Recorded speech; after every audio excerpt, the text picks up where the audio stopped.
We kissed under the exit sign. The museum smelled like paint that had learned to keep a secret. My name is Elias.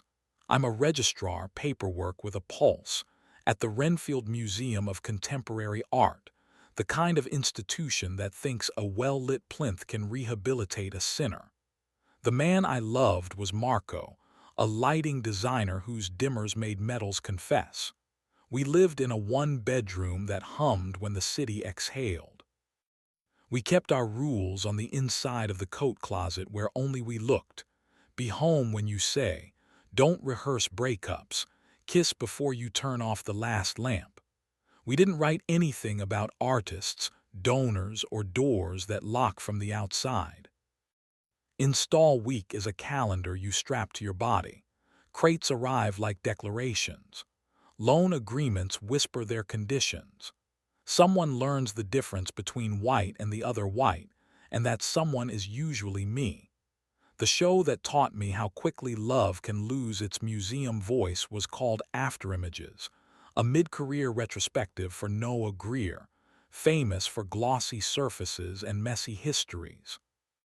He wore black like he'd invented it, spoke softly so people leaned in, and smiled with that gentleness artists use when they want you to believe damage can be designed. Marco met him first because light introduces everyone. He set up a lattice of track heads in Gallery 3 and coaxed the aluminum sculpture we owe each other a weather into admitting depth. Noah watched from a low stepstool, head tilted. "You make it look like it wants to be seen," he told Marco. Marco said, "I like convincing objects to be brave," and Noah touched his forearm the exact amount civilized men get away with. Later in the freight elevator, Marco kissed my cheek and said, "He's kind in that way that carries a price." The price arrived as a crate with a suspicious provenance and a donor liaison who could disguise a threat as a canapé.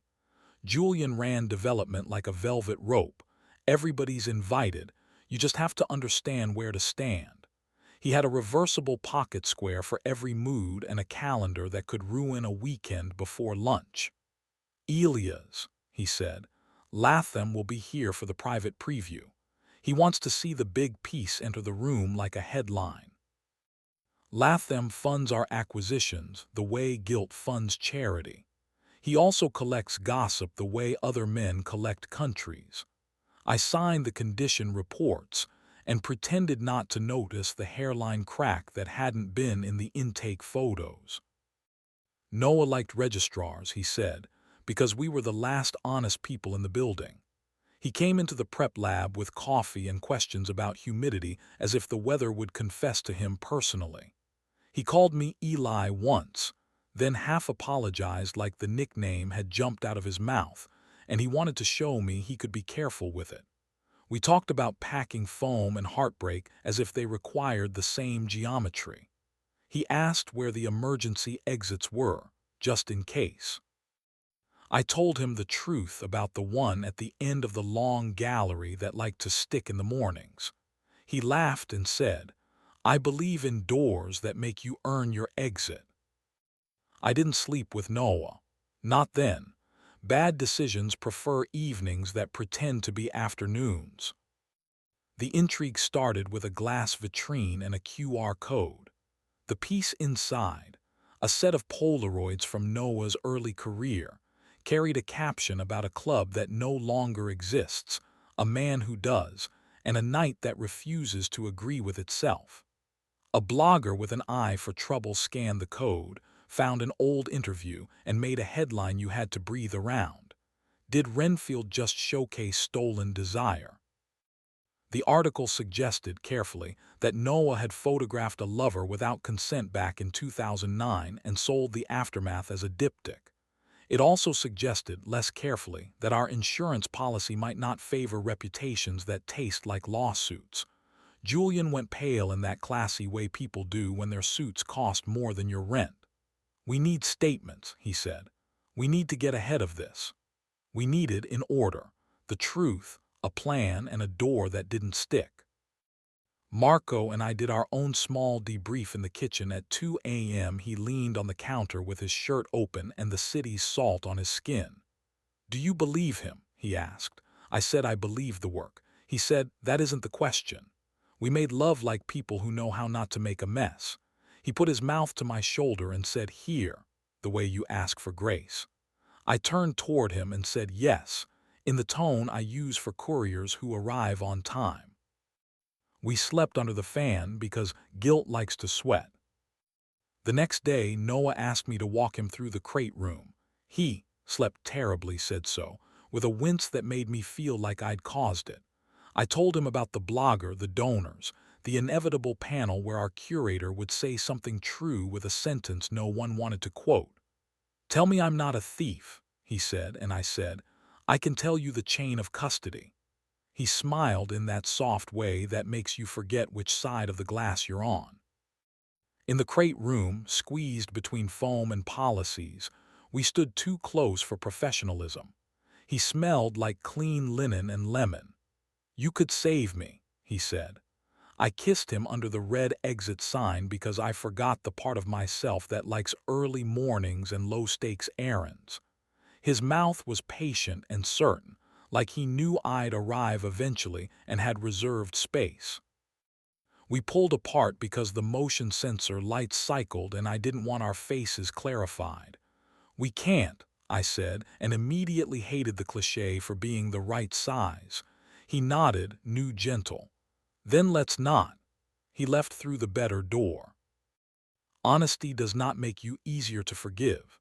I told Marco that night before the pasta water boiled because steam feels like truth coming back to life. He exhaled a small hurricane and put his hands flat on the countertop as if the laminate could make decisions. "Do you want to leave me?" he asked, calm as a person building an ark. I said no. I said I was bored of men who think the museum is their therapist. "Okay," he said. "Then make us boring again." He kissed me with the deliberate care of a man who knows exactly which dimmer to touch first. We ate in silence that felt like work. Julian convened an emergency walkthrough with Latham and 3 women from PR whose earrings meant business. In Gallery 1, beneath the problematic Polaroids, Latham said, "Do we have paperwork for consent?" I said we had releases for the sale, not the kiss.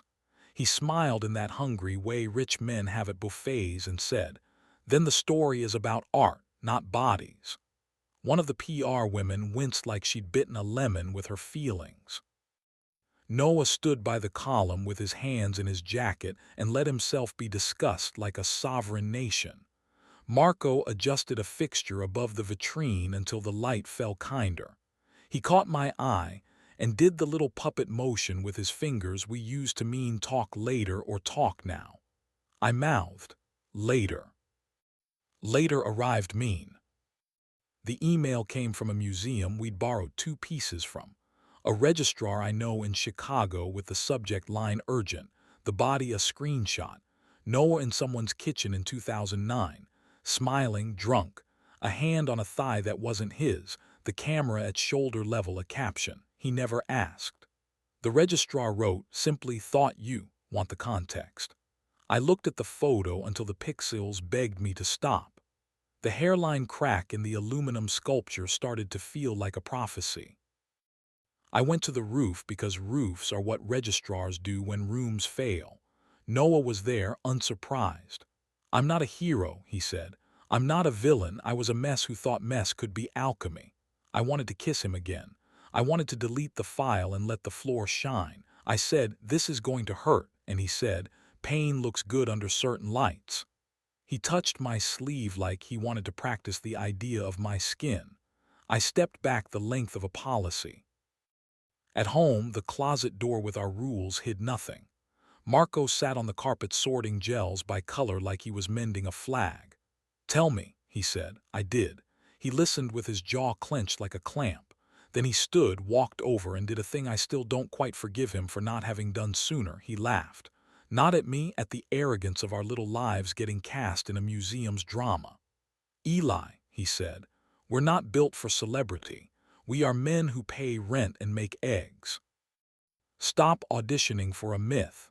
He kissed me breathless because sometimes mercy has to be loud to be believed. In bed, he put his mouth on the part of me that forgives first. I said his name the way a courier says, "Sign here." The board met naturally. PR produced their calm words. Julian did the math on donors who like scandal and donors who like sermons. Our director decided we'd pivot the panel: consent, image, repair. And because I am the kind of idiot who thinks good faith is a magic trick, I told Noah I couldn't keep kissing him in red light. He nodded like he'd been expecting me to choose the door that sticks. "I liked your mouth," he said simply. "I liked believing the museum had lucky corners." We hugged with our hands, not knowing what to do. He is taller than I am. I felt his apology in my shoulder. On preview night, Latham showed up with an entourage of watches. The blogger came wearing a grin and a jacket borrowed from someone with shoulders. The city arrived, took photos of itself, and drank white wine as if absolution were a vintage. Marco's lighting was rude in the right places and tender where it mattered. The Polaroids looked like evidence. The text label looked like the beginning of an argument. Noah spoke on stage about how images outlive their intentions, and the room behaved like that sentence had unhooked something in its ribs.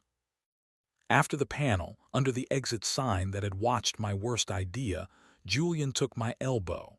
"You did right," he said, which is what fundraisers say when the donors haven't left. We landed on our feet.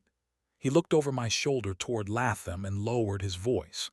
"But if another crate ever arrives with a story longer than the steel screws holding it shut, tell me before the art does." He squeezed my elbow the way men do when they're trying to promise and threaten in one motion. I said always, and meant it until my next mistake. Mistakes get lonely after parties. At midnight, the museum exhaled and the guards grew human. In Gallery 3, I found Marco sitting on a bench, looking up at "We Owe Each Other a Weather." He patted the seat. I sat. He picked up my hand like a tool he trusted. "I know why you kissed him," he said. "He is the door that doesn't stick." I started to protest. He squeezed. "I'm not jealous of his myth. I was jealous of your courage, so I'm going to ask for something." He took a breath. "Be brave with me, not at me." I kissed him in the only light left on, a pool that made us look like we were confessing to ourselves. In the weeks after, the show settled. The blog moved on to another scandal, this time a chef. Donors kept their checkbooks performative. The crack in the aluminum got a conservation plan, careful heat, a brace, new respect. Noah sent a postcard from Berlin, a photo of a blank wall with a pencil line and the words, "The future is only this confident," in pencil. I didn't tell Marco, not because I was lying, but because I was letting paper be paper and not the place we stored our weather. Sometimes late, I walk through the dark galleries alone to listen to objects hum.